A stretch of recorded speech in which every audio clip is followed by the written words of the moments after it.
I was 5 when I realized that I was different.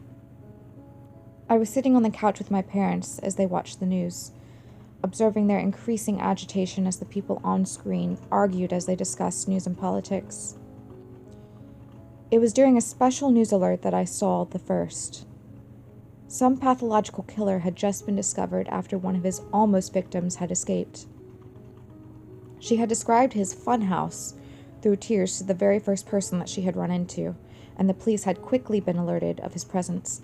He died in a shootout with the responding officers, laughing hysterically up until his death.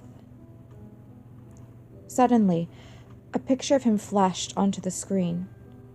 He was standing with his wife and 2 young daughters.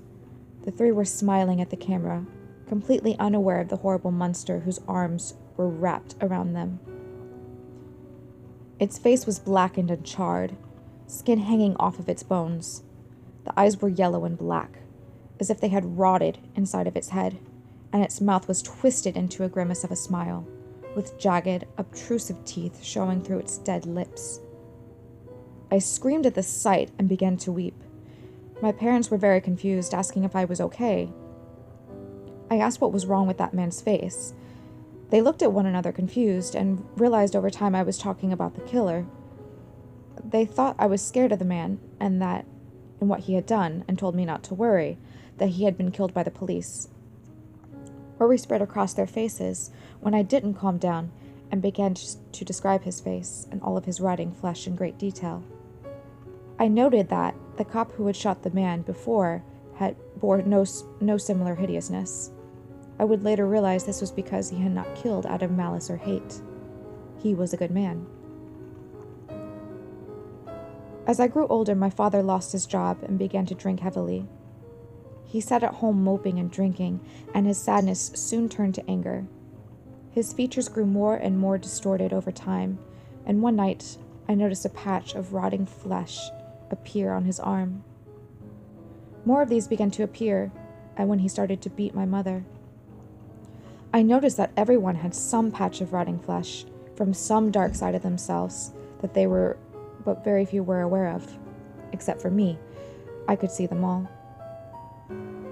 I was 17 when I met her. Everyone I saw had some disfigurement, some flaw, but she was perfect. She was new to our school, and I talked to her as soon as I got the chance. We started to hang out more and more, preferring to stay at her house rather than deal with my parents. After a week or so, I took her to the local circus. She wanted to go into the House of Mirrors, and I followed.